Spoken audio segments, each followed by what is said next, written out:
Good morning, everyone. Thank you for joining us on our webinar regarding the challenges in staff attraction and retention.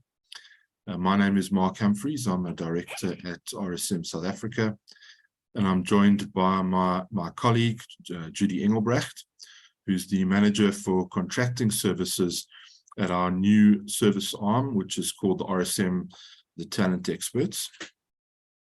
And thank you very much for joining us. And without further ado, I'm going to hand over to Judy to walk us through her experiences regarding staff attraction and retention.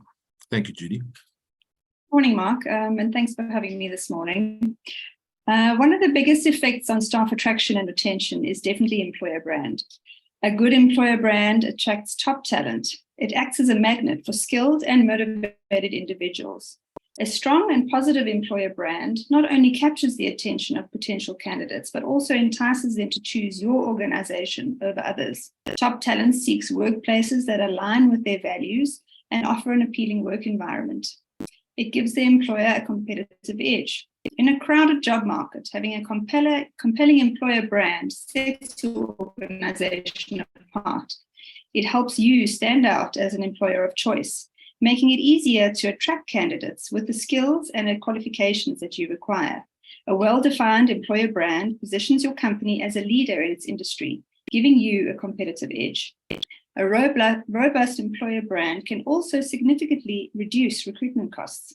When your organization is known for being an attractive employer, candidates are more likely to proactively seek out your job openings. This reduces the need for extensive and expensive recruitment efforts, ultimately saving time and resources.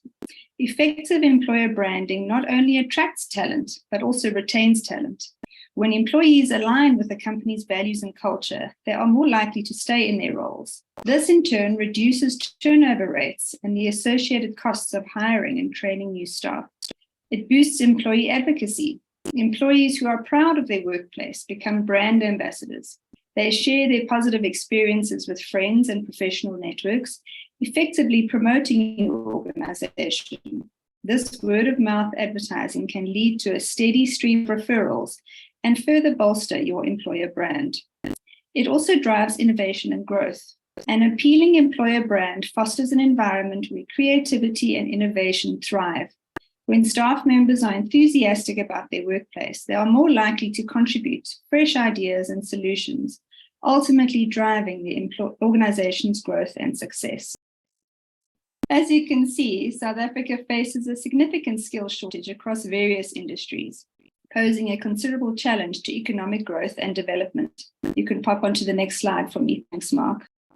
This shortage encompasses both technical skills, such as engineering and information technology, as well as skills like leadership and problem solving. The gap between the skills demanded by the job market and those available in the workforce continues to widen, impacting both productivity and competitiveness. Addressing this issue requires a concerted effort from government, business, educational institutions, as well as companies themselves to invest in training and education programs that align with the evolving needs of the labor market and empower individuals with the skills necessary for a sustainable future. Okay, now we're going to have a look at some different work models. In South Africa, several working models have gained prominence, specifically since COVID, and are now reflecting the evolving nature of work in the 21st century.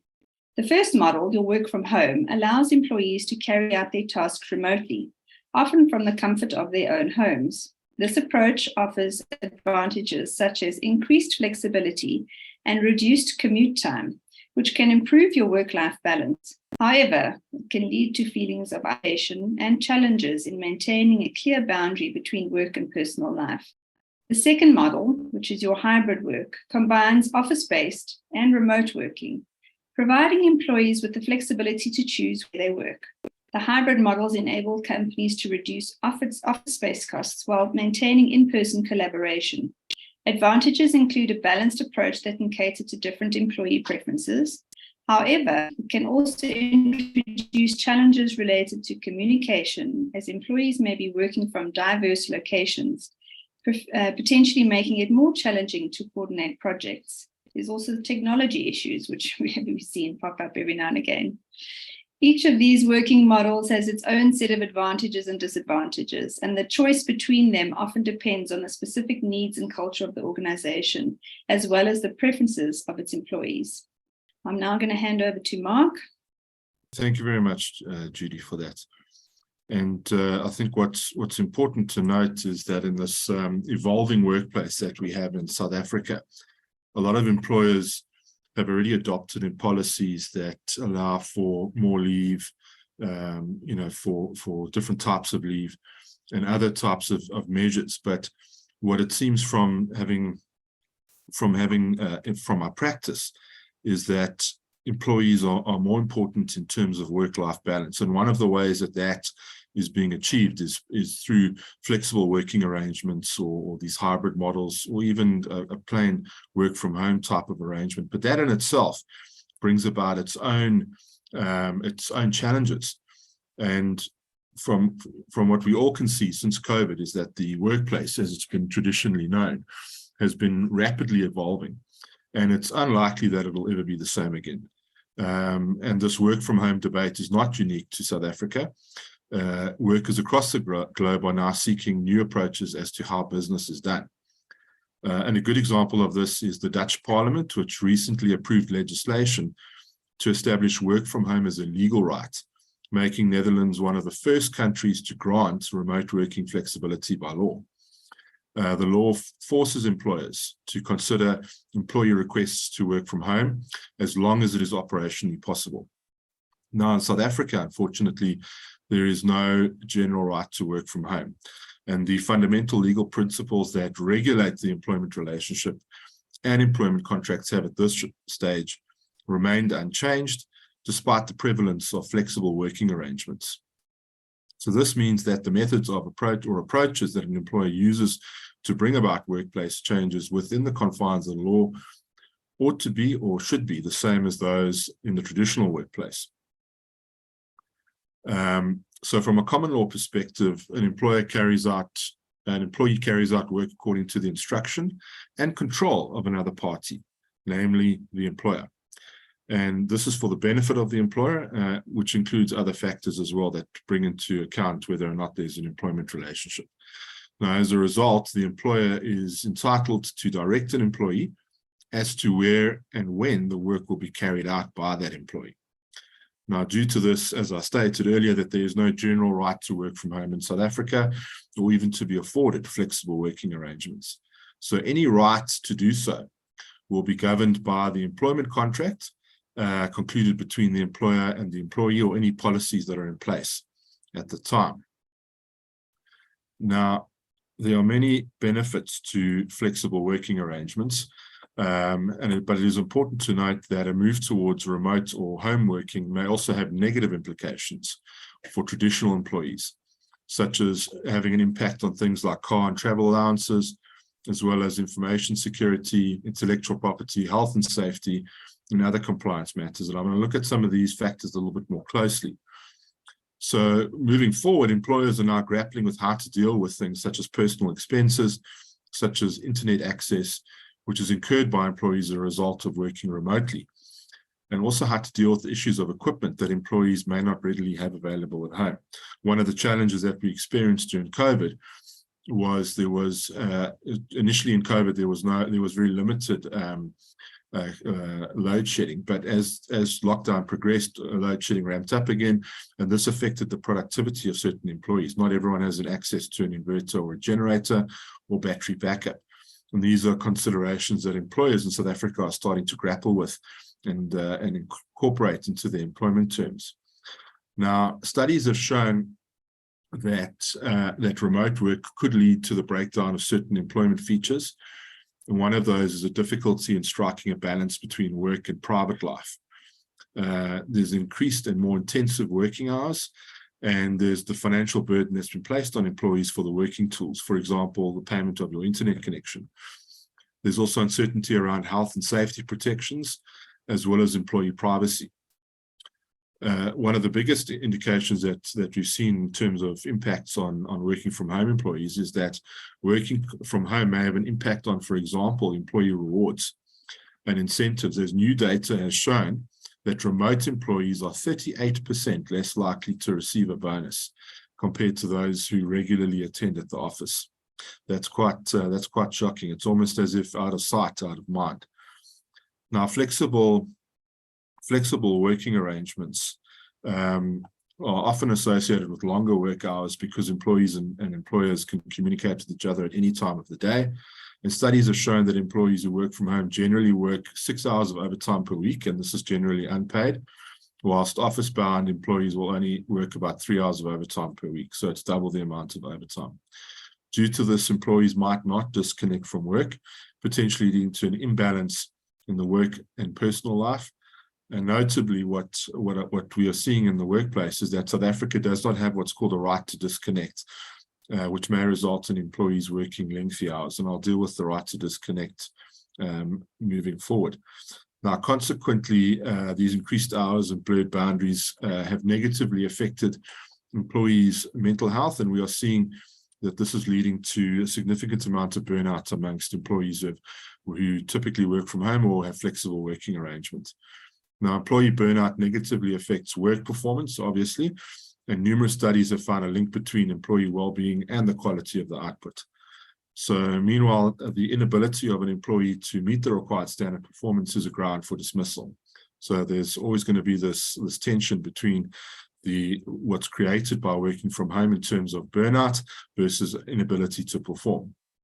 So in sum, the remote work is accompanied by higher flexible demands. However, there are far-reaching social and health consequences for employees. Now, in South Africa, Old Mutual, the corporate rewards management platform, conducted a survey which found that 88% of companies have stated that employees are working longer hours than ever. This is post-COVID. And similarly, a survey conducted by a business support company based in the UK found that workers in the UK are working on average 25% more, particularly while working remotely, and they're typically only logging off at around 8 o'clock. This is because employees are unable to detach from work. And a good example of this is that remote employees will typically skip their breaks in order to keep pace with rising performance standards. The absence of a commute has also made the start and the end of the working day less clear. And now work often starts well before the contractual start time and continues into the evening, with emails being received out of hours and often late into the evening, and in some cases in the early morning. This has resulted in an always-on culture, and I definitely experienced this while working in COVID. However, it is important to note that the long working hours do not necessarily result in more outputs. Now, whilst South Africa does not contain a right to disconnect at this stage, there is a move in many jurisdictions for the legal right to disconnect.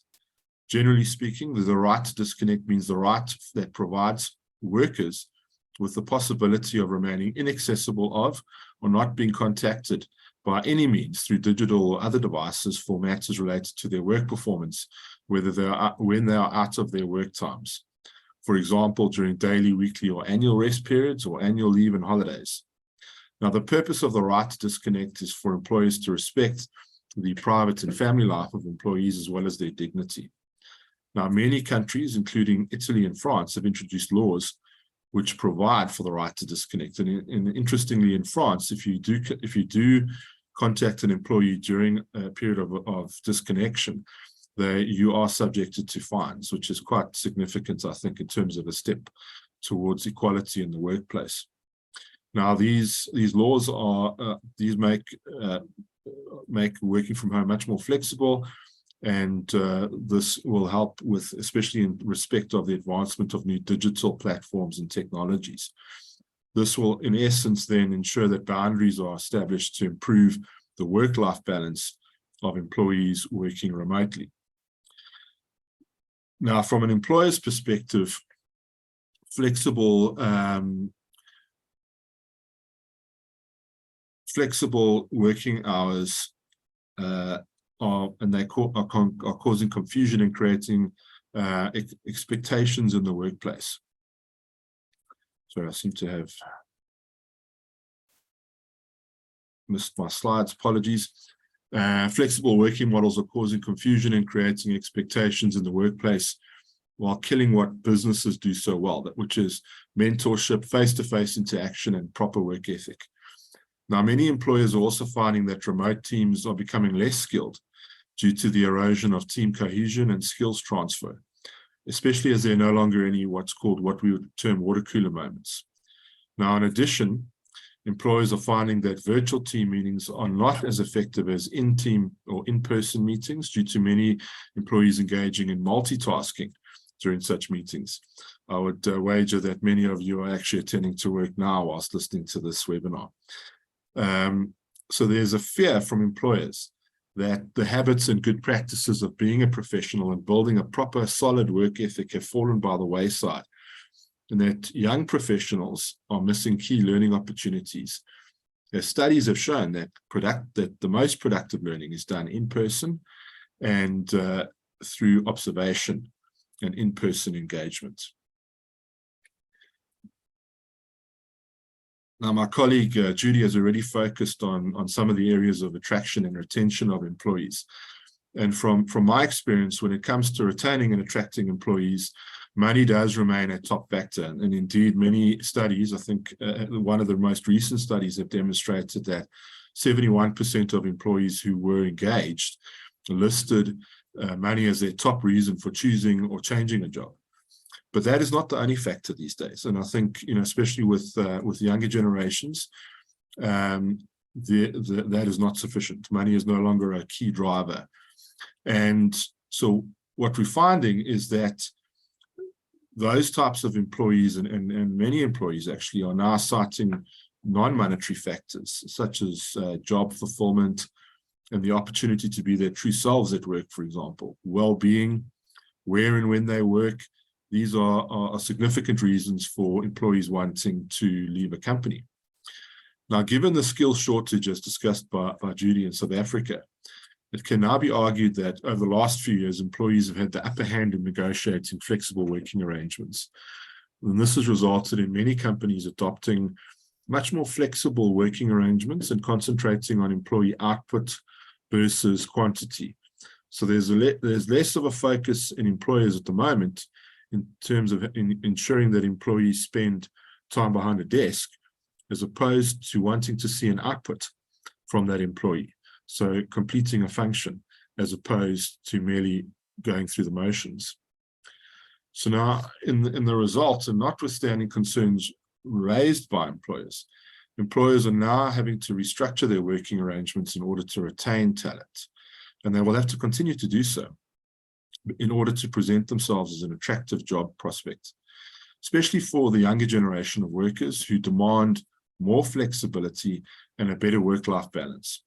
So moving forward, this will need to be tempered with the legitimate concerns raised by many employers, including the need to mentor younger employees and the need for skills transfer. Judy, what are you finding in terms of your practice? What are you finding as some of the top considerations around employee retention and attraction? So specifically in the IT sector, since COVID and since everybody's been, working from home, it's really, really tough to get, especially scarce skills, your developers, to actually leave their home offices and go back to the office. I mean, a lot of them are turning down jobs every single day, saying, unless it's fully remote, I'm not interested. So that's really been a challenge for a lot of employers. And specifically when you're employing a senior skill that you want to bring them in so they can mentor the more junior developers, and they're not prepared to come into the office at all. So that's been quite a challenge. And yeah, also, I mean, as you say, even though money's not, the biggest factor, but it remains a very, very big consideration for especially the younger employees these days. They want the corner office, they want more money, and they want job satisfaction, and they move every 2 years. So it's becoming increasingly difficult for employers to retain good young talent these days. Absolutely. I think I'm finding it on the other end of the spectrum as well, in the sense of finding that from a practical perspective, that's exactly what we're seeing in the workplace, is that it's difficult to attain young, dynamic skills, and particularly given the skill shortage in South Africa. And I think one of the other problems that we're having in the job market is the attractiveness of offshore options. So yes, we're seeing, that was going to be my next point as well. Yeah, we're seeing more and more companies that have offshore exposure coming into South Africa. There's a prime example is an entity called Makosi, which attracts young accountants to render secondment type services to offshore entities and be paid in dollars. So it's very, very attractive. It also speaks to this gig economy that a lot of younger generations are keen on, not to be tied down too long at a particular employer. Very attractive, earn dollars. Aside from exchange control issues or other regulatory issues, it is a very attractive option to employees. Very much so, yeah, especially on the IT technology side. A lot of the developers I speak to every day are working for international organizations, but they're based in South Africa, so they enjoy the great weather and enjoy being paid in pounds or dollars or euros. So it is definitely a challenge for the South African employers, for sure. Yes, absolutely. And I think what also we're seeing, and aside from people doing work for offshore type entities, we're also seeing people moving in South Africa for better quality of life, moving to the Western Cape, other areas at the coast to improve quality of life. And those individuals are typically highly skilled individuals who then demand, as part of an attraction or retention strategy, to work fully remotely, and to be able to have that ability to do that. So employers are going to have to, in order to stay relevant in the workplace, they would need to then look at what flexible working arrangements they offer. But as I indicated as part of what I spoke about, is that needs to be tempered with legitimate issues around, for example, skills transfer and these water cooler moments that are so crucial. And it might be that an employer, what they need to look at is the nature of their business, what their operational requirements are, and then temper their policies around what is required in order to firstly meet the operational requirements that they have, but at the same time not come across as being unattractive to the skills that they wish to attract and retain. I'd like to take this opportunity to thank you for attending our webinar and for listening to us and giving us your time and attention. If you have any issues you would like to discuss, please feel free to reach out to myself or Judy. We're both here to assist whatever you need us with.